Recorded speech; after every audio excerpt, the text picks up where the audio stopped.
Welcome everyone to Navigating Back to School for Interracial Families. I'm super grateful to be here. My name is Brooke Shapiro.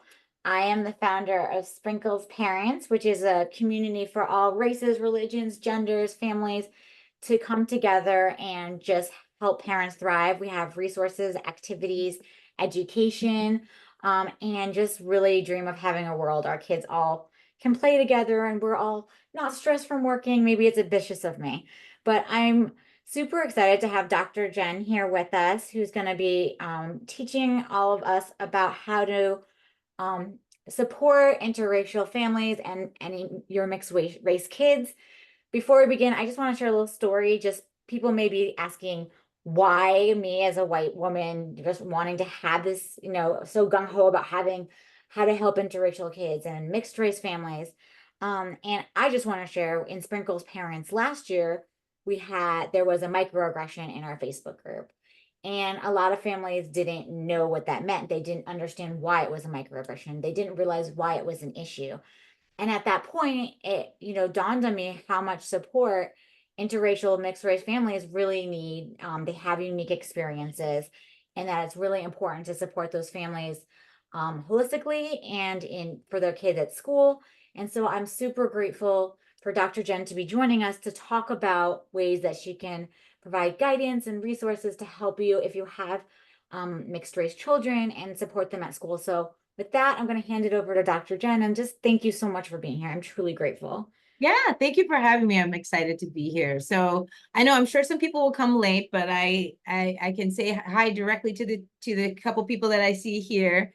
I think, oops, let's see. I guess I gotta, oh, I'm sorry. Let me see if I can advance my slides. There we go. All right, just wanted to tell you, I'm going to try to go through some of these slides relatively quickly, just because I feel like people always have questions when I work with parents. So I kind of want to leave as much time for us to do that. But just a little bit about me, you've got my name. I go by Dr. Jenn. I work with a lot of teens, so they tend to call me Dr. Jenn, so I use it everywhere. But I am a clinical psychologist. I'll just pause real quick. If you see me turning this way, it's because I'm looking at some of my slides. So I'll kind of go back and forth. But I have a private practice here. I'm in Los Angeles. I'm in Southern California. I've also been doing advocacy in the mixed race community for over 20 years. So it's with certain nonprofit organizations that exist. I'll share a few of them in my resources slide. But just been doing this work forever. And then I moved into parent coaching, specifically with parents of mixed race kids. I also teach psychology at a local community college out here. And I started a company. I was tenured actually, and I left my tenured position to be part-time in order to pursue these things that I'm telling you about today, because I'm a little bit more passionate about it. So I started the Free to Be Collective, which you're going to hear a little more about today. But just little side, snippets. I'm a California native. I sometimes call myself a California snob because I'm born and raised here. But I love food and I love world travel. So this is just a little bit about me. So what we're going to do today, like I said, there really is so much we can talk about when it comes to raising mixed race kids. But I wanted to kind of tie it as much as possible to school as we could. And so I'm going to share with you 3 experiences that really do happen in schools a lot. And then we'll kind of look at some general tips as well. But I encourage you either save your questions somewhere or start putting them in the chat and we can come back to them because we'll definitely have time to talk a little bit more. So before we do anything, I think maybe we can try with the Zoom hands. I just wanted to see how many of you have a colleague or an acquaintance who is a mixed race person. If like the idea is, okay, so we've got a couple hands. Okay. Hopefully we know how to, you can also put yes in the chat if you don't know where the hand, signals are. I wanted to know how many of you have a close friend who is mixed race. Any hands there? We got more people joining. Okay, so Brooke has lots of friends. Great. And then how many of you have a family member who is mixed race? You can see we're kind of getting Sure. Okay. And then I don't want to assume, but how many of you are interracially partnered or have been in the past? Got still one, a couple, okay, a couple hands. And then just to, okay, more hands, great. Oh, we have more people. And I just wanted to check how many of you have mixed race children that joined today. That's all right, Sarah. Okay. Because I just didn't want to assume everybody would. So it looks like the majority though. Okay. So like I said, I kind of went broad, but the thing is, a lot of times, and I know you all are in the Bay Area, so you get a lot more opportunity to meet mixed race people. There's just a much higher population. It's even higher than down here in the Los Angeles area. It's kind of like the more north you go, the more we have, like Seattle, et cetera, has a lot. Hawaii has the most. But it's still, you could still be living in a place like the Bay Area, interact with friends who are mixed race, and maybe still not know the unique experiences of this community. So again, this is just why it's important to kind of talk about it somewhat, because of the fact that you, the majority of you at least, have children who are mixed race. Sorry, let's go back here. All right, so before we jump into anything, I cannot assume we all know terms. So I have a couple slides with terms. I am just going to go over them to put them in your head so that we can use them for today. Mixed race and multiracial. So mixed race means a person who is of two or more racial heritages. So it's basically means one parent of one or more racial categories, and the other parent is of a different, or more than one racial category. So this mixed race is also interchangeable with multiracial. I will say both terms are used in research. Mixed race might be kind of edging out to the forefront now. So for example, you can now study in college, you can get a degree in critical mixed race studies. There's a journal by the same name, the Journal of Critical Mixed Race Studies. They have a conference, everything. So this is what I'm saying, it's a little bit more common. Biracial is certainly a term that is used. The only thing I would say to consider is that it just may not be as inclusive because it only indicates two racial backgrounds. It's not a problem. I'm not saying don't use it, but I guess if you want to be able to speak about the whole community, you may want to use a multiracial or a mixed race. I just gave you some examples here. Tiger Woods, Bruno Mars, Keanu Reeves, they are not biracial. They would be multiracial, right? They would be mixed race because there's actually more, there's like two or three racial heritages in their background. So Bruno Mars, I think, has a list of 4, Tiger Woods has 4, etc. So you get the idea. Biracial is not bad. It's just maybe the other two a little more inclusive. Monoracial, we definitely have to name the group that we're kind of comparing everything to. So that just means a person of one racial background where both of the parents are of the same racial and ethnic group. Yes, there's certainly, we could argue about the word monoracial, but for the purposes here, that's what it means. So I'm sure many of you who have signed on, you would maybe consider yourself monoracial because you're kind of saying, well, yeah, both of my parents are fill in the blank. Okay. And then interracial couple relationship. This is pretty straightforward, but again, it's a love relationship between two monoracial people from differing racial groups. You also can include a mixed race person that is dating someone that is not their same background. Some people would argue anytime a mixed race person is in a love relationship, it is interracial because there are already more than one. Oops, I'm sorry.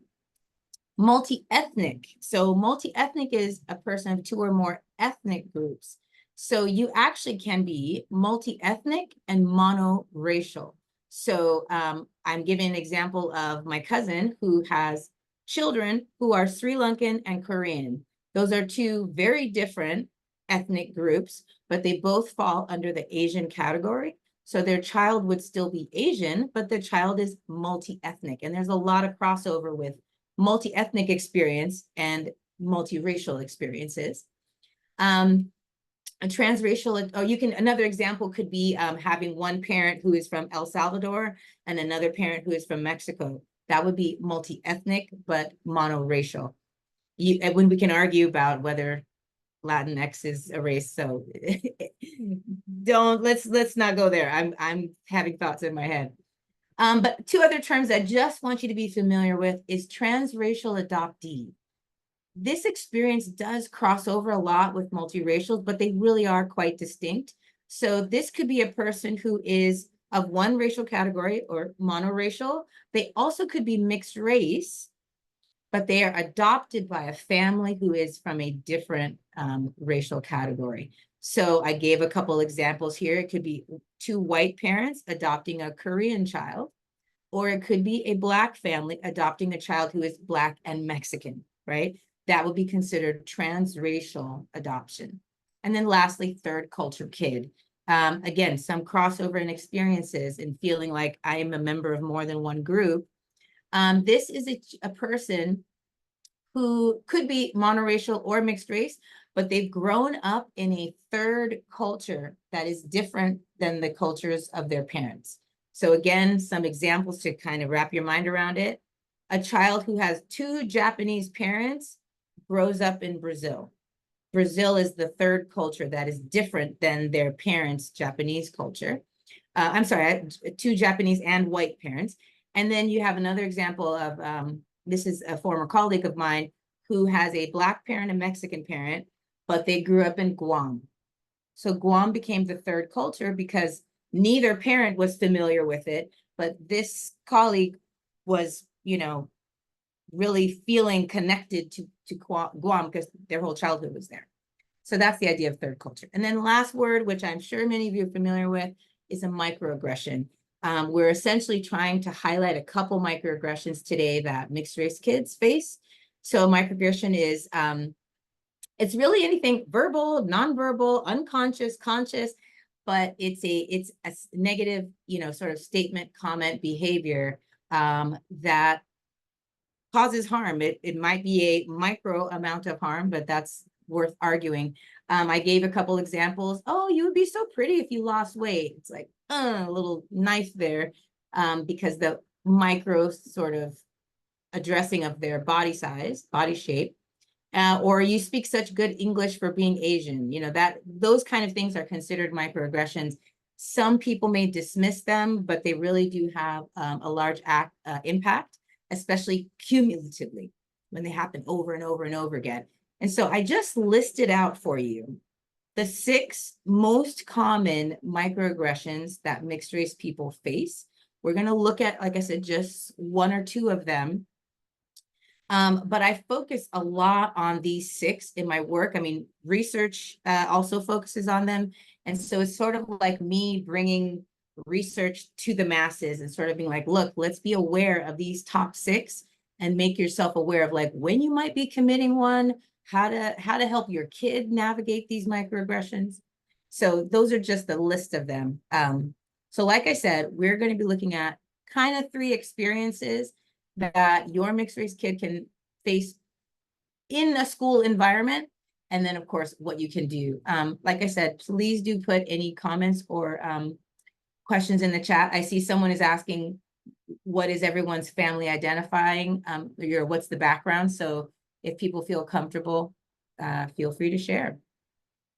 All right, so one of the most common microaggressions that mixed race people face, and the one that parents tend to recognize really early on, this is why I'm bringing it to you, is this microaggression we call exoticization and objectification. And you know what these terms mean, generally speaking, because they're often applied to women, but it is essentially the hypersexualization or the objectification of a mixed race child.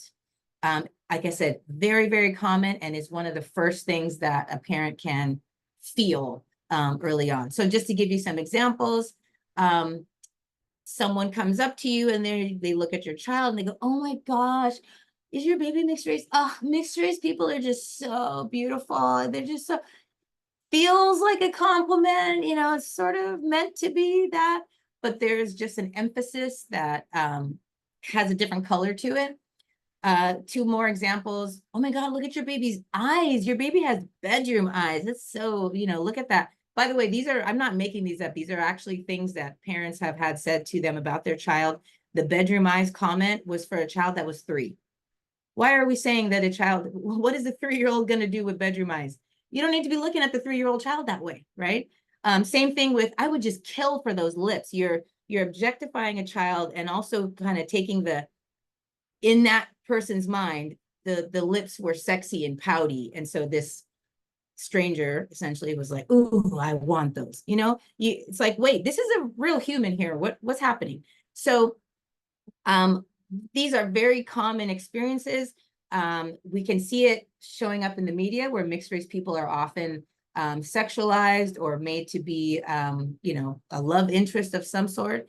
But also the other version of this is when kids or the parents of these kids are asked, oh, what is your kid? Or the kid is asked, what are you? Oh, look at your face. You're so exotic. What are you? And that is a question that is repetitive over and over and can be very uncomfortable, frustrating, angering for the mixed race person, but also for the parents. I'll just pause real quick. So you're white and your wife is Central American, Central Asian. Okay, your child has a donor, so it's a little more complex. Yes. Oh yeah, that's it. That's a great piece of the puzzle. And it does create a complexity. Yeah, so you're sort of following your child's lead, which I love. I think that's great. Maybe I think there's some pieces here that might be useful for you for today, perhaps. All right, so let's talk about what you can do because, okay, we get it. We know what this is. I'm sure some of you are thinking of stories you've maybe experienced already. The one thing that I would say that you can take away at least today is really checking in with your gut. Every single parent I've worked with that has a mixed race kid that gets these comments all the time, they feel it too. They are in the moment with their kid and something in their gut is like, ugh, like, I don't like the way you said that, or I don't feel like I don't know how to respond here, or why does everybody keep saying this about my kid? That kind of feeling. I want you to take note of it because more than likely it is this microaggression, because this is the one microaggression, like I said, that feels positive, right? So if you're feeling it, your kid is feeling it too, which means you need to intervene. I talk a lot about how to respond in those moments. I won't take as much time to go through them today. I think it really has to fit with the parent personality and how comfortable you are to get into a little bit of conflict. But I would encourage you to find even a small way to challenge the person and or set some boundaries. One of the most common ones we can see as far as a boundary being set is hair. A child that has big curly hair. Again, so many parents are like, we will just be minding ourselves, our own business in the grocery store, and a random stranger running up to the child to be like, oh my God, their hair, and then just all in the hair. So something like that, you get to early on set that boundary, but there are many ways to do that. Yes, I agree. It is very frustrating, right? Constant and frustrating. I would, if you notice that these things are happening in school, excuse me, like teachers are constantly commenting, ooh, there's my, whatever coming into the classroom. You may want to think about, okay, how can I help them get some more representation by maybe donating some books? I have a big pile of books I'll try to show us in a little bit. So I would consider like, okay, is this my subtle way of sending a message of like, please don't talk about my child like this, or please stop pointing it out. At home, there are some things you can do. I'll just show 2 of my books right now, because the goal here is, remember, if you're feeling like, ew, this feels weird and my child is getting this all the time, then your job at home is to go against that. So we want to normalize that you don't look different, you don't look exotic. The way you look is not strange, it's not different. And these are great opportunities. Kip Fulbeck is a faculty at UCSB, and he has done this portrait book. He's done multiple versions. He's got like 3 now. But what he's done is, this one is children. and he's taken photos, these lovely portraits of mixed race kids, and then asked them to kind of describe what they are. So some of these you can see like a young child doesn't know how to draw anything, but that's what he said he is, like a checkerboard or whatever this is. But they're amazing portraits. And the reason why I think it's so powerful to have them in your house on the coffee table is because now your kid can flip through it and be like, oh, there's a whole bunch of different ways that people can look. Or, oh, look, mom, I found someone that's also like Asian and white, like me, or, you know, like that kind of thing. But also for guests, for family, when they come over and they're waiting and they're just chit-chatting, they start flipping through and they go, oh my gosh, I never, like, I'm having so many new thoughts. Yes, Kip Fulbeck. I put it on the slide here as well, in the parentheses, sorry. Can I just chime in really quick? Just like being not, I guess I would say it's like it's not, it shouldn't be the burden on you got on like mixed race people to have to explain it. I think is another thing to Yes, other people. It's not your responsibility. It should be, my responsibility, or, as a what was the term? monoracial, yes, you are. Monoracial, to also be educating ourselves and Yeah, an ally and like all this as well. So I don't want other kids to have to feel like they have to burden to teach, yeah, all yeah, of the other children at school. And I yeah, think to your point, just having that subtle book is like is a nice way where like it doesn't put the pressure on your kids to have to explain it to others. That's a lot yeah, to put on a kid. I just imagine my son's in kindergarten, like kids in this class. Um, and so I guess I just want to say like having those books out is like a nice way, and like, or bringing it into the classroom, when it's your turn to read a book, encouraging things like that, I think is just a really cool, a great way. Um, yes. I definitely have had parents that they are so like gung ho because they're like, I see what's happening to my child. They have gone and bought stacks of books and they're like, library, here, I don't care, put them out, put them in the classroom. I need you to know this. But then again, I've also worked with monoracial aunt, uncle, and they said, you know what? Our nieces and nephews are mixed race. What can we do? We want to educate ourselves. And one of the things they did is they have these books around their coffee table so that when other people come over, it's just like, hey, oh yeah, let me look at this. The last thing I'll say about these portraits that I think is really important, especially with the exotification of children and the objectification of mixed race children, is that these are showing like the whole person. Unfortunately, what I see online, like Instagram, you can find all like mixed baby pages, and it's always, to me, it's very icky, it's very exoticizing. It's like, look at my baby's lips, and oh, just close up pictures of things. This is like a kid just being a kid and just looking the way they look. And Kip, I think, made a very important kind of distinction there to say, I'm capturing what's on the inside. We're not just going to focus on the outside. So that's why I think this book is really great. All right, let's keep going. Sorry. There we go.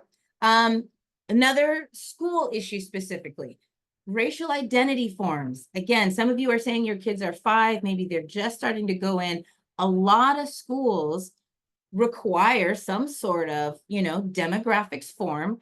And many times that form will say, what is your child's race or ethnicity? And it'll say, check only one. Very few well, I won't say very few. I think things are changing. If we take the United States as a whole, I'll say very few.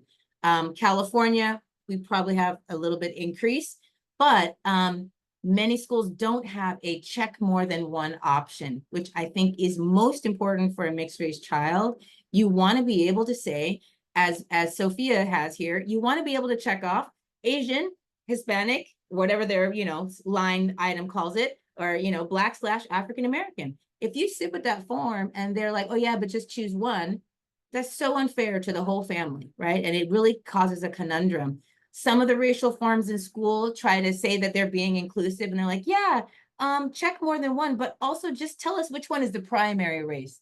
And you're like, what does that even mean? There's no such thing as a primary race, but it is a secret way for that school to then say, sure, go ahead and check off all the boxes you want, but when you tell us which one is like the primary one, that's the one we're going to use. So I'm putting this out here so that you can realize this is something to push back against. Many times the school is just uninformed. They're trying to keep their statistics straightforward. They're trying to create data that they can use for, whatever, funding and reporting to people. So it is a larger problem that goes beyond the school.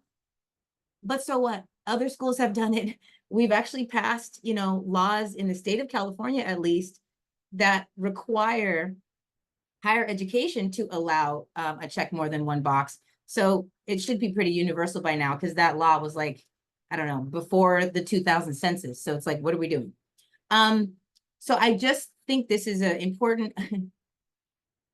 Oh, what are so mother, father forms? They also ask you to check? Oh, yeah. No, they often have Oh, some of them are changing to like parent, but okay. Oh, I see. they often still like I live in San Luis Obispo. I used to live in the Bay Area, and Mm, they there's still often a lot of forms that haven't been updated that just have like mother first, father second. Is, wow. problematic for lots of types of families, right? Not just Yeah. our. Oh, yes, yes, absolutely. So again, I am trying to just spark the pushback within all of you. The reason why is because those forms are often the first place that a mixed race child feels different, quote unquote, feels excluded, feels invalidated, feels like, oh, am I supposed to choose? Like, oh no, which one am I? And do I think about what I look like? And do I think about what people told me? Do I think about who my friends are? It is, we've all been there. I've been there. I'm Asian, and I didn't say it in the beginning, but I'm Sri Lankan and African American. I still remember many moments of having those forms where I sit there and I'm like, ooh, oh, and sometimes there'll be an other box. And at least for me, I'm like, well, I'm not other. Like, you're not just going to throw me out. That doesn't feel good either. But many, many people, mixed race people, can say it felt like they were sitting with that question for hours, because it's just like, how do I make this decision in this moment? So because it matters to your child, you want to know about this, number one, and then you want to be able to support it. So what can you do? Number one, go to the school and be like, yo, you need to update these forms. What's going on? This is ridiculous. My child is Taiwanese, Mexican, and Black. I need to check all of that off. I don't really care what your stance is. I'm of course doing this much more harshly than you have to. But the energy is what I want you to think about. If that is not your interest, like you just don't want to go face forward with the school, you don't want that conflict, you have other things to take care of, then you turn it in, you focus on your family. And what does that look like? You might skip the question altogether. I want that to be a family decision, but it is a way to push back and say to the school, this question is not answerable by my family, so I'm choosing to skip it. And then of course that may create its own conflict. Another level of approach, if you're like, it's required and we have to fill it out for this, that, and the other, then I would encourage you to sit down with your whole family and make the decision together. Why do I say that? Because whatever you check off, if you're going to check one box, it's all going to be incorrect. So you might as well bond together as a family and say, well, which one do we feel like going with? And know that on that particular form, you can make a decision together. But on the next form, you can make a different decision. You can go back in the middle of the year and say, we'd like to update those forms. You have the right to do that, because if you're only going to give me one box, then I'm already giving you incorrect information.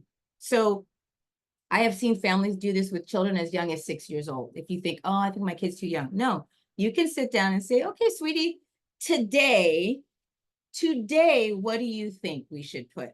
How do you feel today? Do you feel like the school is asking for a primary race? Isn't that weird? Which one should we pick today? Oh, this parent said that, and oh, I think this. What do you think? I don't know. I think because we had Mexican food, I want to choose Mexican. Great. Let's do it. Done. You know what I mean? Because the idea is all of us in the family, we know what you are. The school already has the form wrong. So this is our little fight back moment, okay? Lastly, removing the fractions from your language is going to be useful as well. I know lots of parents of mixed race kids use the halves. My kid is half this and half that, an eighth this and a quarter. I mean, just it's too much math and it's too many fractions. So I would encourage you to remove the fractions and just use and or commas. So my child is Thai, African American, and Native American, commas. My child is, you know, Korean and African American. My child is Jewish, Puerto Rican, African American, and Filipino, right? You don't have to quantify any of it. Racial quantum is a big, big problem. So I'll leave that one. Smaller, but still a big impact. Oh, I see a question. Maybe I'll answer it real quick while we're here. How do you feel about asking an ally or someone in the PTA, oh, right, to help you fight on your behalf? If they are on your side and you trust that they have as much care and awareness about this topic, then yes. If you want to maybe write a letter and then give it to that person and say, hi, can you present my words? Even better. But yes, any allies you have to kind of make change, I would encourage it. Yeah. All right. So the last little issue here that I wanted to present is the questions of suspicion, accusation of parents. Sometimes the children can get these too. But again, I've worked with a lot of families that run into incidents at school that they try to brush off. You know, for example, a father goes to pick up the child and a few people run out and say, oh, what are you doing?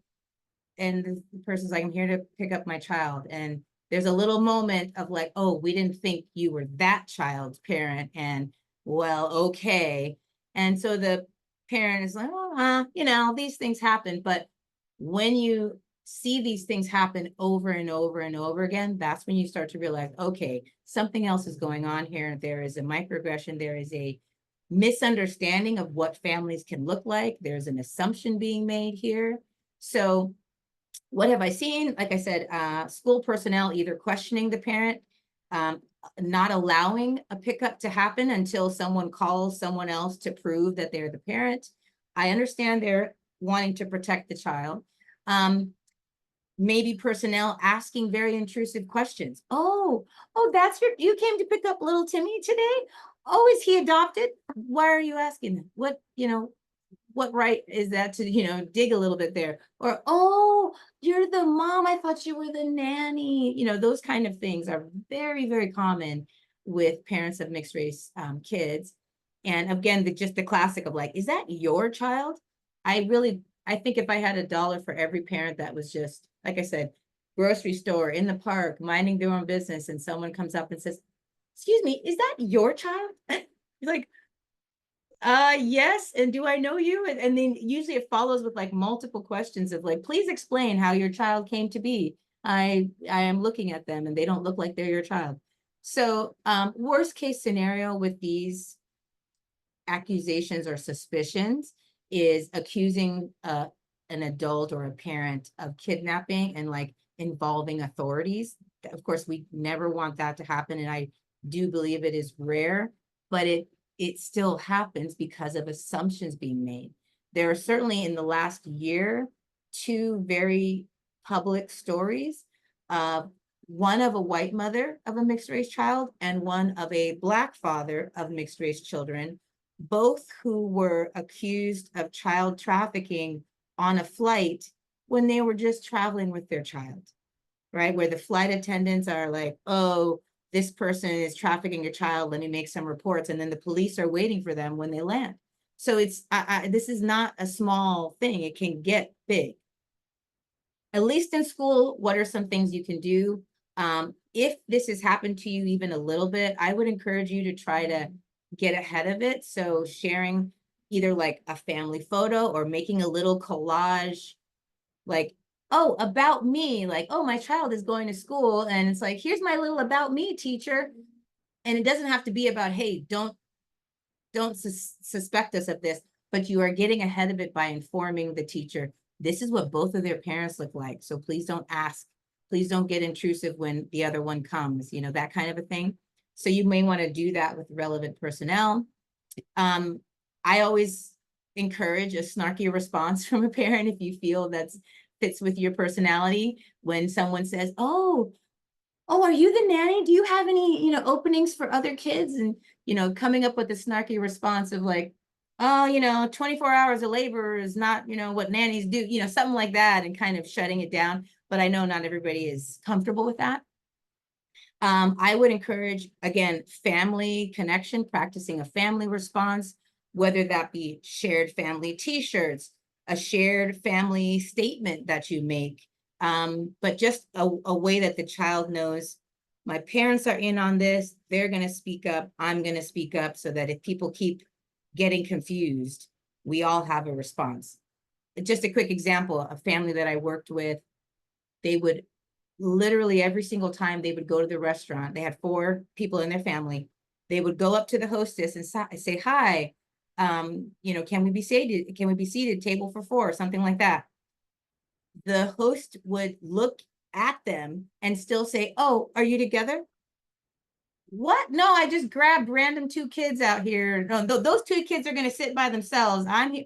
Like, and every single time. So they started to come up with like fun, snarky ways to respond to any hostess. And yes, some people may say, oh, they're being rude, or they're being this, but the family's like, we get it too much and we're tired of it. Why would you not assume we were together, right?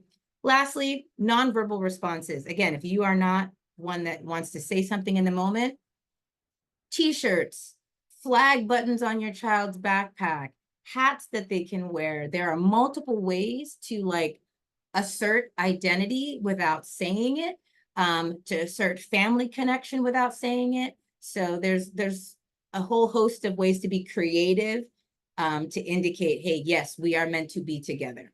Okay. And then of course, emailing is always within your rights. So if an incident happens multiple times, emailing someone and saying, hey, this is not okay. Yes, a resume. Yes, I love that. Resume or business cards I've seen. So, especially that's usually for like older mixed race adults who get the what are you question all the time. They could just be like, here, and it says, no, I'm not this, da, da, da, you know, here's blah, blah, blah, leave it alone, you know. All right, general tips.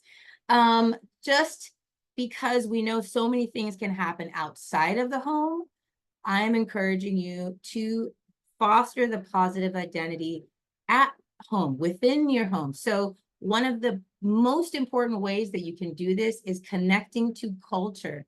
The more that mixed race children are connected to their cultures, to the people that are associated with those cultures, the more that they have the confidence to assert that identity when they go out into the world. So I can use myself as an example here. When I go out into the world, someone sees African-American woman, the end, right? Very rarely will people ask me if I'm from here or there, or ask if I have, you know, multiple things in my background. But the connection to Sri Lankan culture, right, and all that it entails can create the confidence for me to go into a predominantly South Asian space and still feel comfortable, or be okay with the questions, or be prepared to, you know, help them with whatever questions they have. But what we find is that when a child, let's say the child is, you know, Korean and I don't know, Korean and white, and they didn't get a lot of exposure to their Korean culture, when they are approached with like entering Korean spaces, they may feel like, oh, I shouldn't go in there. I don't know what to say. They're going to look at me. And so that insecurity becomes stronger. So connecting to culture builds the confidence, because you're building culture on the inside, and then that kid doesn't have to worry about so much what they look on the outside. Mixed race role models, again, you know, through the books, but these days, you do have a little more representation out there in music, TV, movie. So either finding a film that has a family that mirrors yours, or maybe there's a celebrity with the same background, it becomes really useful for that child to kind of look up to, like I said, the Bruno Mars of the world, like, oh, he's Filipino and this and that, and so am I. Yes, right? I encourage the basics. So I just wanted to grab 2 books to show you. Teaching melanin, race, all of that. These are 2 good books that talk about skin color and race in a age appropriate way. It's not scary, it's not negative, it's not painful, it's not looking into like traumatic history of our country. It really just paints the basics of like, did you know people created this hierarchy and they use it to, hurt people and keep people from doing things? It's very, very simple. Oh, great. So we got a supporter in the child form of that book. There are books on melanin. I didn't grab it from my shelf.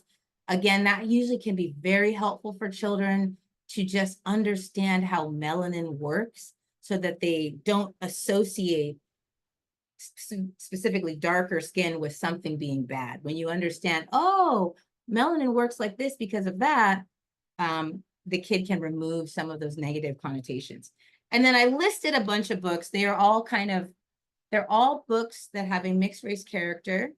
And they're just different backgrounds. So Soul Food is a family that has African American and Korean heritage. The Heart of Mi Familia is Latinx and white. Let's see, Mama's Love Language, and then Fried Rice and Marinara is Asian and white. This being, I think this is a different area. Oh yeah, this is Vietnamese and this is Chinese and white. So there's a whole host here. And then this is such a great book for young kids. It actually came out of the UK. I think it's here in the US now, but it is African American, or I should say African descent, because this is a UK book, so they're not American. But you can see black and white and the child is, being questioned because they don't look like their parent. So, all right, so let's keep going a little bit. I wanted to show you a resources page, and I wanted to share with you a resource that I have, of course. But if you are not already following, especially because you all are in California, you may want to look up Multiracial Americans. Their full name used to be Multiracial Americans of Southern California, and a lot of their events are down here. But I would encourage you to just stay abreast of what events they have. Some of them are virtual, which means you can join that way. A great documentary that came out very recently. It's called 1000% Me, Growing Up Mixed. This is by W. Kamau Bell, who also has mixed race children, he and his wife. It's very much set in the Bay, so you may be able to identify with it that way. I certainly can give critiques on this film, one of them being that all the kids came from the Bay. I was able to actually talk with W. Kamau Bell about some of the critiques, but even with my, my stance, it is a great way to see a kid's perspective, a mixed race child's perspective on their own identity. And if your child is old enough, great thing to watch together as a family. Lovingday.org is another nationwide organization that talks a lot about, they focus on Loving Day itself. So they do a lot of events that cater to interracial couples. And then I have a list of all of these, books. I can try to get you the link for that. I didn't want to put it here because you can't click it, but it's just like 30+ books, and I try to break them out by ethnic background.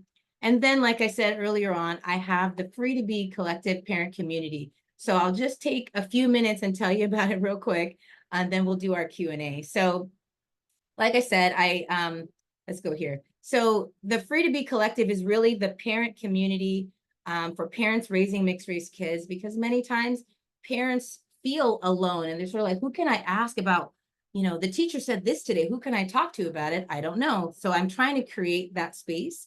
It is certainly coming from a passion for me, having lots of conversations with both of my parents, and especially my mom saying, man, I wish I had someone to ask these questions. I didn't know any of this when I was raising you, So this is kind of where it comes from.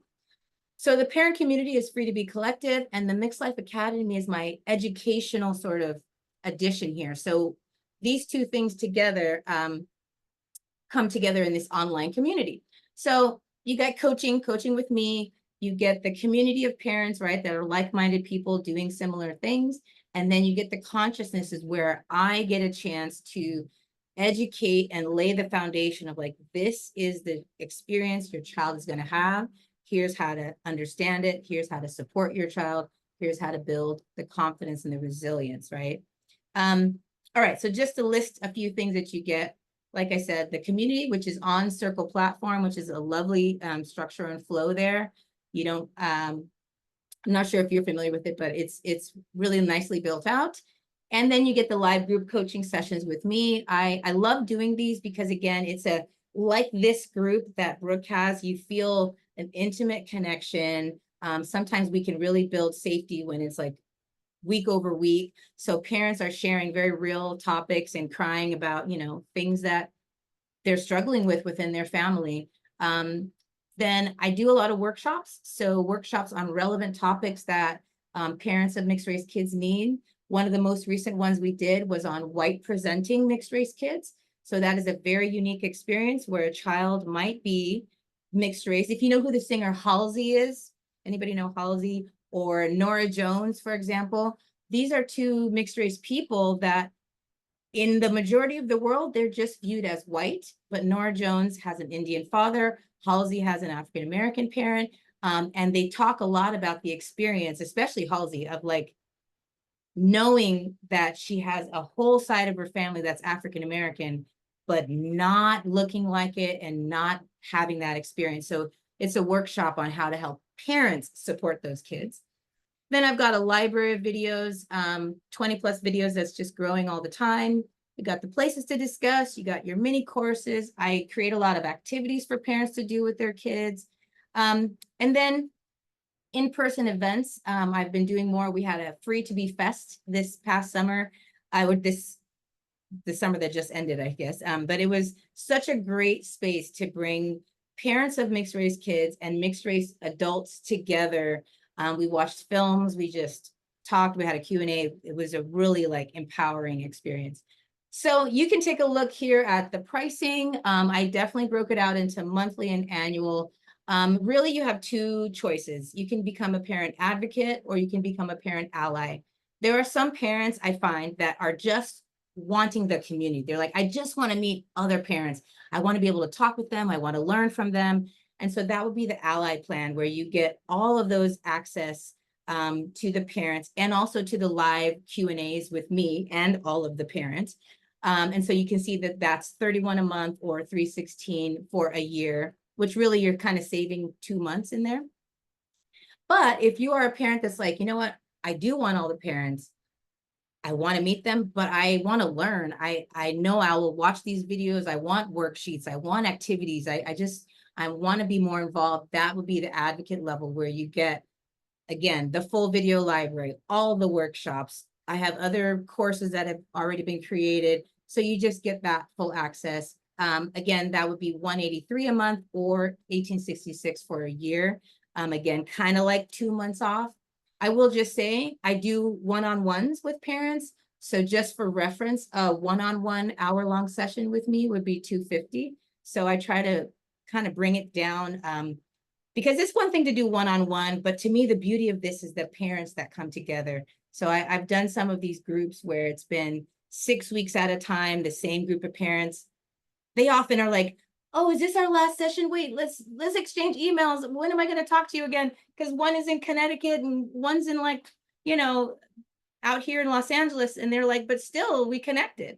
So just what I'm doing is reminding you of the other resources here, but you also can see the QR code if you want to check it out further. You should be able to, I guess, use your phone to scan it. But again, I really still want you to, if you're a parent that's like, I think I need resources, I still want you to connect to the other organizations that are out there. There are more, I could list more, but these are the ones that do kind of family-friendly things. And then when you're ready to say, okay, I want to talk about it, I want some guidance, Then you jump in with me, the psychologist who is also mixed race and does this like, you know, in my sleep. So, okay, so let's do Q&A. I'll leave that there. And the QR code is still there if you didn't get a chance to scan it, but I'd love to talk with you for a little bit. How are we on time, Brooke? I know we started a little bit. I lost track of when we actually started. It's 11:55, so we have about 5 more minutes for Q&A for people to Okay. jump in. Okay. So Let's try. yeah, feel free to ask your question. This is the space, you know, that we want that's safe, and so I can turn off recording if anyone wants. Let me know. Just wanting to help. Questions, thoughts, you know, things you ponder, anything for our 5 minutes. Oh, thank you, Tiffany. Actually, one thing I did want to bring up, if that's okay. I think a lot of people probably talk about categorizations, especially for kindergartners, you know, when little kids especially are trying to categorize the world, right? Okay. They're always trying to put people in boxes. It feels like, at least I've seen it in my son's class already, and it's only been a few weeks. Yeah. So I It guess starts at age 3. It starts at age 3. at age 3. So I Mhm. guess like for I mean I kind of want, like, my dream was to have, what do the kid, like, what can we tell our people to tell their kids to say to help all the other kids that are trying to categorize, you know, Yeah. put them in boxes, because I just I've seen it on the playground already, and it feels so uncomfortable when I see that kid having to answer that question. Yeah, What yeah. could they say? Yeah, and thank you, Sarah. I think that's a great question. And to me, that's 2 parents sitting down with the kid and really role playing it out, especially when they notice. I mean, many times kids that get that question, they'll come home and say, so and so said this, and what am I? What should I answer? Oh, I don't like, you know. So then it's like, let's not tell you to ignore it, which what a lot of parents, oh, just ignore them. They don't know. Right. Let's sit down and say, how can you describe yourself? Just to give you a quick example, because this did happen in one of our groups. This is a mother who is, she's Irish, but she's living in the UK. And then father is Australian and they're living in the UK. But anyway, she was mixed race, Jamaican and white. And then father is Australian white. And the sons, they have 2 children. Of course, they looked enough mixed that people asked a bunch of questions. So her son would always come home and kind of bring it up, but wouldn't really spend that much time with it. But once this mother was kind of learning these nuances, she brought it up again with the son, and he told her a much richer story that was more painful, of like, this is what they really said, and this is, you know, how it hurt me. So first that hit her because she was like, wow, he didn't even feel comfortable to like tell me the full story. But then they sat down together, they looked at, and this child was 6. They sat down, they looked at melanin, they looked at a couple books, and then they rehearsed like a way that he could respond. And it went so well that that 6-year-old was like, oh, I think I got it. Like I came up with my own thing based on what we've talked about. And then he was able to just almost like skip into school and was happily coming home reporting, well, now I said, oh, I know you're confused about how I look, huh? But genetics are this and melanin that. Like, he just had a whole thing. And the mom was like, I really was so scared. But when I just took that curtain back, the kid was like, oh, is that all I have to do? Okay, I got it. And they felt that confidence to handle themselves during recess. Thank you. Other So, questions? yeah, I was just gonna say, I know we have 1 more minute, and so if anybody has, but I really thank you for being here. Yeah. Are we still recording? So even these questions will be in the recording? Yeah. Okay. And I can turn it off at any point. Okay. And just wanted to share, if anyone is looking for more community events for those in the Bay Area too, like Sprinkle Parents, we have an event in a few weeks for people to come together. A really cool mixed race mom has a company called Monday Chill. Or Oh, and with her children, she's an interracial couple, so she wanted to make really comfortable clothes. So if oh, anyone knows, clothing. It's clothing. yeah, she wanted to make Oh, clothes that represents her and it's comfortable. And so we're having an event next week with them, actually, with the company. And so if anyone wants to join. So thank you, everyone. But really grateful for those that are able to attend. yeah. All right. Thanks, All Marcel. right.